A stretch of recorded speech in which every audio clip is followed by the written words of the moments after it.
Hey, what's going on everybody? Commander Crane here, and we are back with another standard deck tech, and today we're going to be talking about budget mono green Stompy. I'm very excited to bring this list to you. As always, at the end of the video, let me know in the comment section below, what do you think about the list? Is there a card that I should have included that I didn't? Is there a card that, if you upgraded the deck, that you would put in there? Just let me know in the comment section below. So budget mono green Stompy. So I believe this is like the third or fourth deck we've done here on the channel of budget standard decks, just because a lot of local game stores are starting to push standard, the current RCQ season is standard, and some people don't really want to spend a crazy amount of money to get into standard, even just to play at your local game store, for some Friday Night Magic, that kind of thing. And this is a deck that, if you like mono green Stompy, I think this is going to be the perfect deck for you. So let's go and hop into here. So these are our 1-drops that we're playing.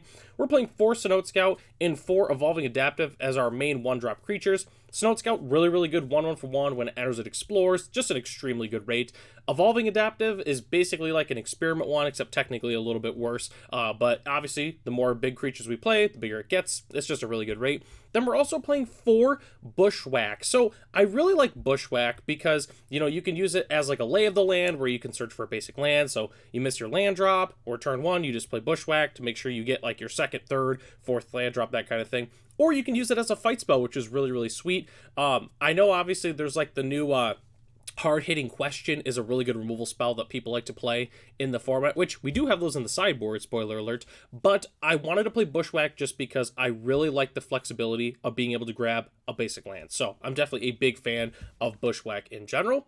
Next slide here, we have some of our really strong 2-drops. The first one, Flourishing Bloom Kid. This card is pretty sweet. It kind of reminds me of what's the hexproof run? Dungrove Elder, that's what it is. So it's a 2 mana, gets +1/+1 for each forest you control, and then it has the disguise, and if it's turned face up, search your library for up to 2 forest cards and reveal them, put 1 on the battlefield tap, and 1 in your hand. We're not going to be disguising this very much. Most of the time, we're just going to be playing it as a 2/2 on turn 2, and then turn 3, we hit our land drop, it's a 3/3. Then we hit our land drop on turn 4, and it's a 4/4, and so on and so forth. So I'm definitely a big fan of Flourishing Bloomkin. I think this card is sweet. We're also playing 4 Kyrian Beastcaller, a card that doesn't really see a lot of play in the current standard. It's still really strong, just not a lot of people are really playing it. 2/2 for 2. Whenever you cast a creature spell, put a 1/1 counter on it, and then when it dies, distribute X 1/1 counters among any number of target creatures you control, where X is the number of 1/1 counters on Kyrian Beastcaller. Card is just really strong.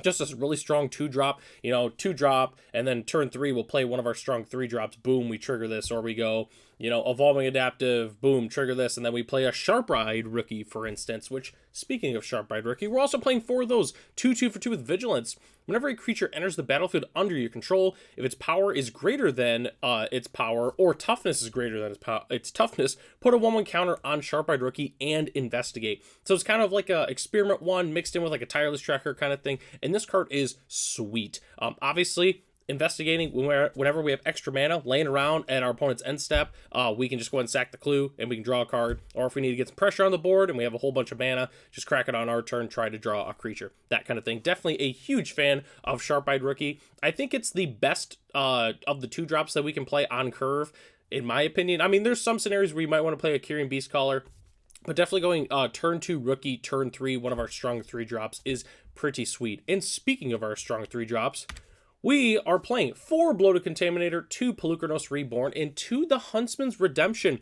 Bloated Contaminator is sweet, 4/4 Trampler for 3. The Toxic one doesn't really matter so much, it's really just because it's a 4/4 for 3 with Trample. And then when it deals combat damage to a player, Proliferate. So the Proliferate is not really super big for us, but it can do some things. So for instance, the Evolving Adaptive that we're playing, we can go ahead and proliferate that. We can proliferate the Sharp-Eyed Rookie, for instance. We could do that. Again, not going to happen a ton, but, there's some scenarios where you're going to do it. You're always going to proliferate your opponent's toxic counters that we give them. Again, not super relevant, but it's something that could theoretically happen, I guess. But, hey, when I see it happen, that'd be the craziest thing. And we're also playing 2 Pelucranos Reborn. I love Pelucranos. 4/5 for green with Reach, Legendary Hydra, and then for 6 and a white Phyrexian mana, we can transform it. And it basically turns into a Wormcoil Engine for the most part. This card is sweet.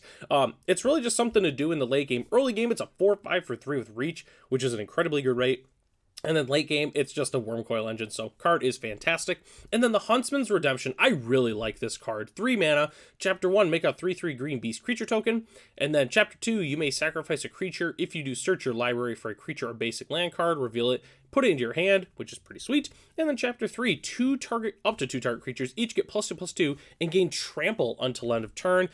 This card's really, really strong. Obviously, if we're curving out, doing our thing, we play the Huntsman Redemption, Chapter 3, boom, give 2 of them trample, the game is pretty much over. So definitely a big fan of the Huntsman's Redemption in general. And then our last slide here, we are playing 4 Axebane Ferrex, which actually was the award recipient for the most medium green card in Murders at Karlov Manor. But even though it's the most medium card, it's still pretty solid in our deck. 4/4 for 4 with Death Touch and Haste, and Ward, collect evidence 4, which means our opponent has to exile cards with total mana value 4 or greater from their graveyard. So in certain scenarios, technically it has hexproof. I really like the Death Touch and Haste just because I thought about playing like a Uvenwald Oddity, for instance, but Axebane Ferrex is sweet with the Death Touch, mostly because if our opponent has like a Shieldred, for instance, like Shieldred shuts down a lot of our creatures, assuming they're not big enough to get through that kind of thing. And Axebane Ferrex says, hey, get out of the way, I'm coming through. So I really just like Axebane Ferrex. I think this card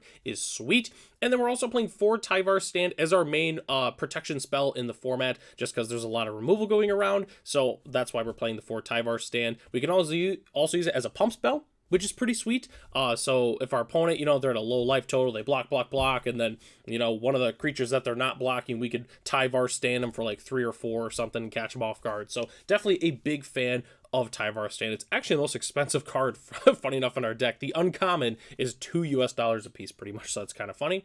So, okay, that's our entire deck here, except for our lands, which, this is going to blow your mind here, but we're just playing 20 forests. So, obviously, because of the flourishing, I'm forgetting his name all of a sudden, I feel terrible, the Dungrove Elder Light, we're obviously going to want forests because we're playing that card, but most of the green lands that we could play in the deck, or at least even non-green lands that are like utility lands, are not super good for us, just because obviously, like, I thought about playing like Field of Ruin, which you definitely can play Field of Ruin in this deck, but it doesn't help us cast Pelucranos and that kind of thing, so I didn't want to play too many of those. But you could definitely do it. You could play like the green Sphere land, but I decided not to. I just wanted to play the forest.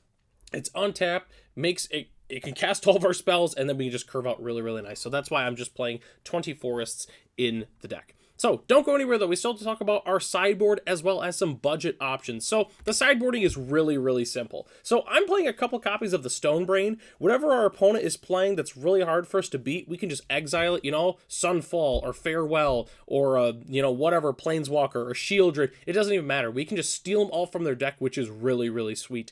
We also have some extra removal. We're playing the hard-hitting Question. It's the 1-mana Rabid Bite that hits Planeswalkers. The card is fantastic. And then we're also playing a couple more protection spells, like Tamiel Safekeeping. Kind of double dips against mono red because, we can gain a little bit of life, but we can also protect our creature from like their Play with Fires and their Lightning Strikes, which is pretty sweet. So yeah, sideboard is really simple, but if you want to know exactly what I'm playing in my sideboard, you can just check out the deck list in the description below, and you'll see exactly what I'm playing. And then the last thing we have to talk about is the upgrade options, which I'm going to be honest with you, there's really not a lot. If you're looking to play just like basic mono green Stompy, obviously Beseiju, if you have access to those, Beseiju's really, really good. It's a fantastic channel in that you can play in pretty much every deck.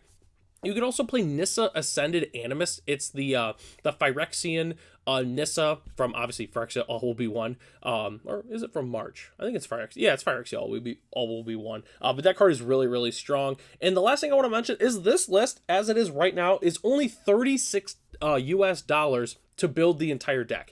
There's a lot of rares, but most of the rares are like 50 cents, maybe if you buy them on like a gaming website, they'll be like $1 a piece, but the deck is extremely cheap. So if you're looking for a really fun aggro deck to play at your local game store, I highly suggest playing this deck. This deck is very sweet. So, all right, well, that takes us to the end of the video. Thanks so much for watching. Let me know in the comment section below, what do you think about the list? Is there any cards that you would change in this list? Just let me know in the comment section below. So, I'm Commander Crane. Thanks for watching this video, and I'll catch you in the next one.